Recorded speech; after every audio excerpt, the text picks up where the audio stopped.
Армысыздар қазақ елі. Хабар арнасының ережесіз әңгіме бағдарламасында қонақта болған Тоқтар Серіковтің сөздерінен кейін Ерке Есмахан көз жасына ерік беріп, жылап қалды. Мына сөздерден кейін Ерке Есмаханның жанары жасқа толды. Неғұрлым уақытым болса, бала шағама бөлгім келіп тұрады, деді Тоқтар Серіков. Аңнан гөрі шешемнің қасына барып, қолынан ұстаймын. Бір уақыт шайын бірге ішемін, сөйлесемін, балаша қалжыңдасамын. Екеуміз қыдырамыз, қуантсам, риза қылсам. Мәселе қайта-қайта қолына жүзік сала беруде емес. Дүниедегі ең үлкен сыйлық мейірленіп құшақтау, сүю деп айтты Тоқтар. Жасыратыны жоқ, шешемнің аяғын сүйемін. Өзімнің бала шағам болса да, әлі күнге дейін омырауына қолымды саламын.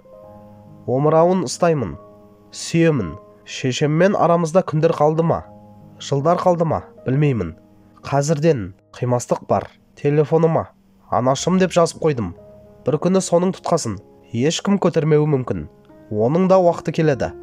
Соның алдын алғым келеді. Ауылдан қайтар кезде қиналамын. Анашым есік алдында ұзақ тұрып алады. Мен көлікте отырып аламын. Бір-бірімізді ұзақ қимай тұрамыз.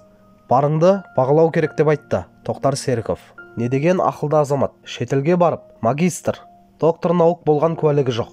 Бірақ нағыз өмірдің докторы. Керемет аға, барлық армандарыңыз орындалсын. Асанбердінің аузын аңқитып, Еркенің есінен тандырды. Мықты Тоқтар мырза, Алла разы болсын. Керемет сұхбат, Алла разы болсын. Тоқтар аға, көп жасаңыз. Анаңыз аман болсын. Осындай ағаларымыз көп болсын. Тоқтар мырзаның әрбір айтқан жауабы оқ. Түсінген жанға алар өнеге көп. Жарайсың құрдасым, ауырма, аман бол. Рахмет Тоқтарға. Ішкі жан дүниесі таза. Қазағым, халқым үшін жаным пида дейтін қазақтың нағыз жігіті. Тоқтар аға өте керемет адам. Әрбір сұхбатын көремін, және әр көрген сайын өзіме көптеген кеңес аламын. Шіркін осы ағаммен бір рет кездессем деген арманым бар еді. Сол орындалар мекен? Сәкен ағаны да қатты сыйлаймын, жақсы көремін. Ол кісіні көру де менің бір ойымда жүрген армандардың бірі. Мүмкін осы комментті оқыған жоба ұйымдастырушылары менің осы бір кішкене арманымды орындауға септігін тигізер мүмкін. Сіздерге Алла риза болсын. Керемет сұхбат болды. Алар тәлімі өте көп. Мен бұрыннан тұлға деуге тұрарлық жандардың сұхбаттарын көремін, тыңдаймын. Осындай жетістікке қалай жеткендерін, олардың өмір жолдары қалай болды, не істеді, елге қандай пайдасы тиді, солардың барлығын барынша біліп танысамын. Мен де солардың орнында отырып сұхбат бергім келеді. Шыны керек, кейбірі атағы асқақ болғанымен аузындағы екі сөзінің басын қосып сұхбат бере алмай отырады.